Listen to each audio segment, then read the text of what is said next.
Hər vaxtınız xeyir olsun Çinarə. Bəli, artıq istilik mövsümünün başlaması və havaların soyuması ilə əlaqədar olaraq insanlar arasında müxtəlif üsullardan istifadə edilərək istilik təmin edilir və bu baxımdan da risk hər zaman mövcuddur. Çünki hər kəs eyni üsuldan istifadə etmir, dəm qazından zəhərlənmə halları da baş verir və elə bugün də bir informasiya əldə etdik ki, yəni müxtəlif ərazilərdə də düzdür bu intensiv şəkildə olur, amma indiki məqamda bir məktəbli dəm qazından zəhərlənərək həyatını itirib. Ümumiyyətlə biz dəm qazından zəhərlənmə halında dəm qazından zəhərlənən şəxsə ilkin olaraq hansı cür yanaşmalıyıq, hansı addımları atmalıyıq? Bununla bağlı informasiyanı ilə qonağım toksikoloq İsmail Əfəndiyevdən alacağıq. Xoş gördük İsmail bəy.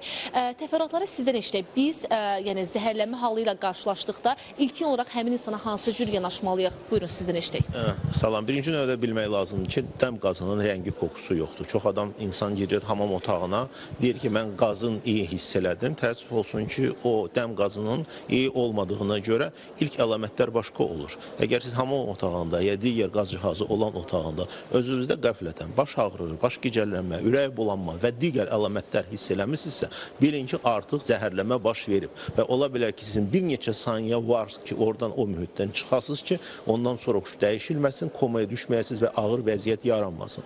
Ona görə ilk tövsiyə odur ki, dərhal qaz cihazlarını söndürmək, evdə olan pəncərələri açmaq və təmiz hava təmin etməklə özünüzü bir qədər o zəhərlənmədən qorumuş olarsınız. Əgər Allah eləməsin artıq zəhərlənmə baş veribsə və huşun itirməsi ilə xəstədə vəziyyət yaranıbsa, burada yenə özünü itirmək lazım deyil. Dərhal həmin qaz cihazlarını söndürmək, pəncərələri açmaqdan sonra birinci növbədə həmin xəstədə tənəffüs yollarının təminatını təmin etmək lazımdır ki, hava keçsin.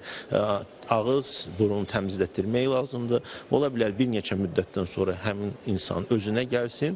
Amma bilmək lazımdır ki, dəm qazı ilə zəhərlənmə 2 mərhələli zəhərlənmədir və hətta xəstə özünə gələndən sonra ondan sonra ağır fəsadlar baş verə bilər. Sırf nevroloji nöqteyi nəzərdən uzun müddətli baş ağrılar, yaddaşın zəifləməsi və digər xoşagəlməz halları yaranır. Ona görə əgər belə bir zəhərlənmə baş veribsə, dərhal təcili yardıma zəng eləmək lazımdır və xəstə ancaq həkim müayinəsindən sonra qanda onda karboksigemoqlobin ölçülür, yəni ki, zəhərlənmənin səviyyəsini təyin olunur və ona uyğun olaraq ilk növbədə oksigen terapiya aparılır. Çünki belə zəhərlənmədə ən vacib qanda olan oksigen çatışmazlığını bərpa etmək. Digər müalicələr, xüsusən nevroloji müalicələr yenə də yalnız və yalnız həkim tərəfindən təyin oluna bilər. Evdə isə həkim gələnə qədər xəstəni çalışmaq lazımdır sakitləşdirmək, onun yenə də hansısa bir isti çay mı, ya digər içməklə onu təmin etmək və əgər hansısa bir əlamət varsa, güclü baş ağrı varsa və ya digər əlamətlər varsa,